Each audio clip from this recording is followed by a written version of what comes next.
Skin care routine যে follow করবো, night time skin care, তো ভাবলাম যে তোমাদের সঙ্গে শেয়ার করি। আর এই স্কিন কেয়ার রুটিনটা কিন্তু ফলো করার দরকার, 12 মাসে সপ্তাহে 2 দিন 3 দিন করলেই হয়। শুধুমাত্র পুজো এসেছে বলে বা হঠাৎ করে নিজেকে গ্লোয়িং এফেক্ট আনা, নিজের স্কিনটাকে আনইভেন টোন থেকে ইভেন টোনে নিয়ে আসা, এরকম মানে মানসিকতা ছেড়ে 12 মাসে আমাদের করতে হবে। এরকম মানসিকতা নিয়ে চললে কিন্তু স্কিনে কোনো প্রবলেম দেখা যায় না। আর তোমরা জানো যে রিসেন্ট আমি একটা ভাইরাল ফিভার থেকে উঠেছি। তো যে কোনো জ্বর কিন্তু অন্যান্য কড়া কড়া রোগের মতোই শরীরটাকে ভিতর থেকে একদমই দুর্বল করে দেয়।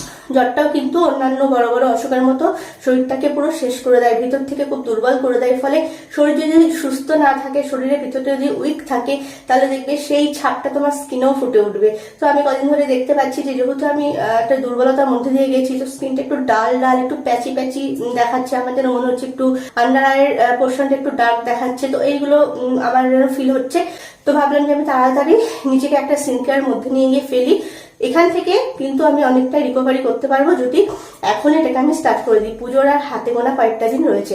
তো ফার্স্ট টাইমে থাকছে কিন্তু ক্লিনজিং প্রসেস। তো ক্লিনজিং, স্ক্রাবিং, এই দুটো ব্যাপারে আমি একসাথে করে নেবো। কি করবো সেটা আমি দেখাচ্ছি।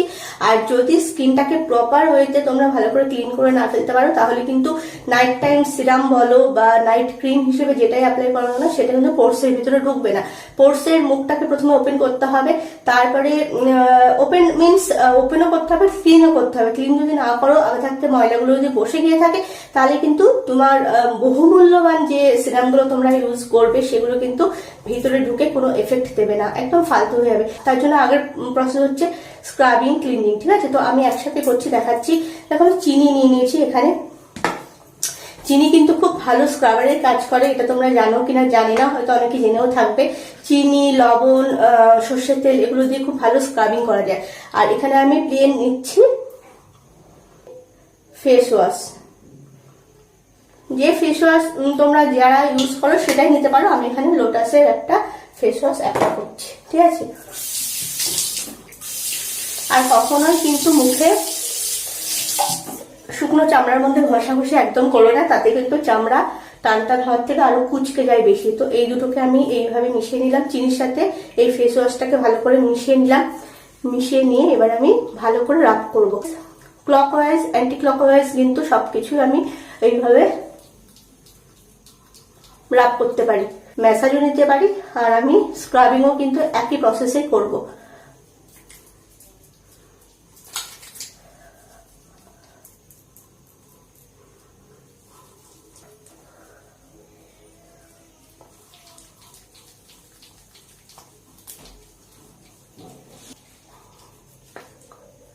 নাকের এই দুটো পাশ করতে ভুলবে না, কারণ এই সময় এই দুটো পাশে অনেক সময় ব্ল্যাক হেডস, হোয়াইট হেডস এর একটা ঝামেলা থেকে যায়, চলে আসে মুখ দেখাতে। তো সেগুলোকে আগে ভাগে তাড়িয়ে দেয় ভালো। তো এভাবে মুখটাকে ক্লিন করে নিই।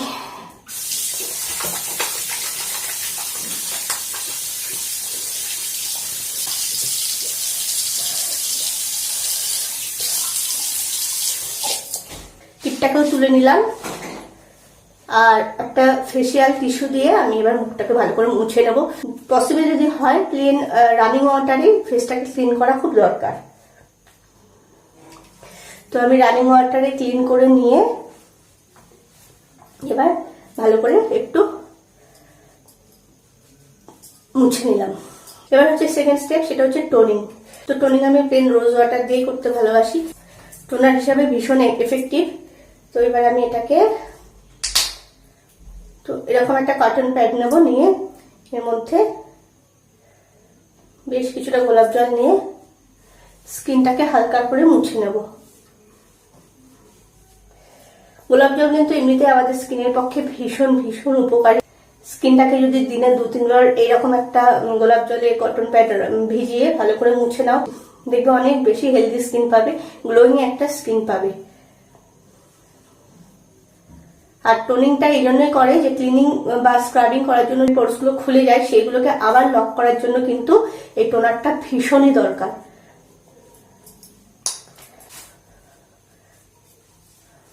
তো টোনারের কাজ হয়ে গেছে। এরপর আমি একটা সিরাম অ্যাপ্লাই করব। নেব ভিটামিন ই ক্যাপসুল, ইভিয়ান 400। তো এইটার সঙ্গে আমি নেবো একটা সিরাম, এটা কিন্তু বায়োটিকের এজলেস সিরাম। তাহলে এইটা একটু হাতে ঢেলে নিই।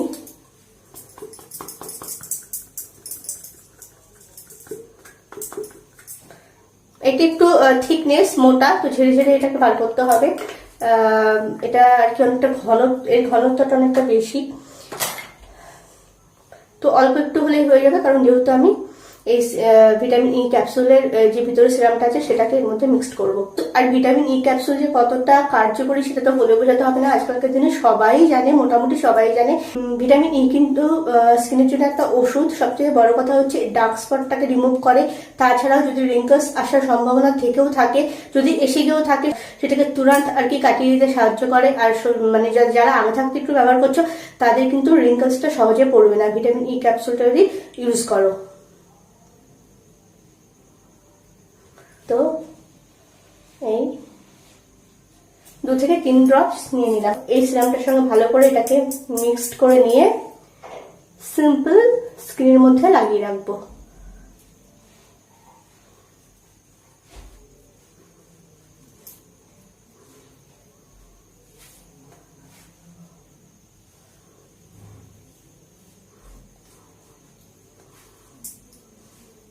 তোমরা নাইটে যে যেমনই আর কি সিরাম ইউজ করো না কেন, তার সাথে যদি এক্সট্রা এই ভিটামিন ই ক্যাপসুলটা মিশিয়ে নাও, তাহলে সেই সিরামটা যতটা কার্যকরী তার থেকে আরো বেশি কার্যকরী হয়ে উঠবে। আর এটা নাইট ক্রিম হিসেবে, নাইট সিরাম হিসেবে ভীষণ ভীষণ উপকারী হবে। তবে একটা কথা বলে দিই, ভিটামিন ই ক্যাপসুল কিন্তু কখনোই ডিরেক্ট ঢেলে সাথে সাথে অ্যাপ্লাই করবে না। এটা সবসময় কিছুর সঙ্গে পাঞ্চ করতে হয়।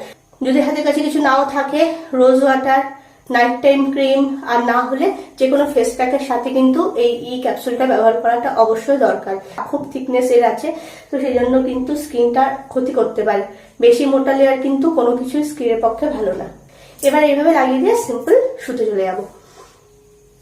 তো এই ছিল আমার night time skin care routine. আর এটা যদি সপ্তাহে 2 দিন করে ফলো করো, স্কিনে একটা গ্লোয়িং এফেক্টও পাবে। সাথে হ্যাঁ, অবশ্যই রিঙ্কেলস কিন্তু আসতে সহজে চাইবে না। তো দেখতে পাচ্ছ এটা আমার দেওয়ার সাথে সাথে কতটা গ্লোয়িং একটা এফেক্ট ছাড়ছে, কতটা গ্লো করছে আমার স্কিনটা। আর এটা যদি সপ্তাহে 2 দিন করতে পারো তাহলে কিন্তু এরকম একটা গ্লোয়িং এফেক্টের স্কিনই পাবে, একটা ফেয়ার টোন দেবে। তার সাথেও সবচেয়ে বড় যে কথা, রিঙ্কেলস কিন্তু আসতে অনেক দেরি হবে। পড়বে তো বটে, বয়স তো বাড়বে, একটা সময় তো আমরা বয়সে অনেকটাই বেড়ে যাবো। ড্রাই স্কিনের পক্ষে রিঙ্কেলস আসার সম্ভাবনাটা বেশি থাকে। এই দেশগুলো কিন্তু রিঙ্কেলসটা কিছুদিন পিছিয়েই পড়বে, তো সেটা কিন্তু আমরা সবাই চাই।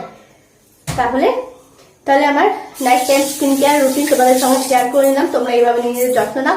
আর যাদের কোনো স্কিনের প্রবলেম নেই তারাও কিন্তু এক্সট্রা কেয়ার নিতে পারো, কারণ সামনে কিন্তু বাঙালির বড় উৎসব পুজো। তাহলে চলো আজকের মতো গুড নাইট।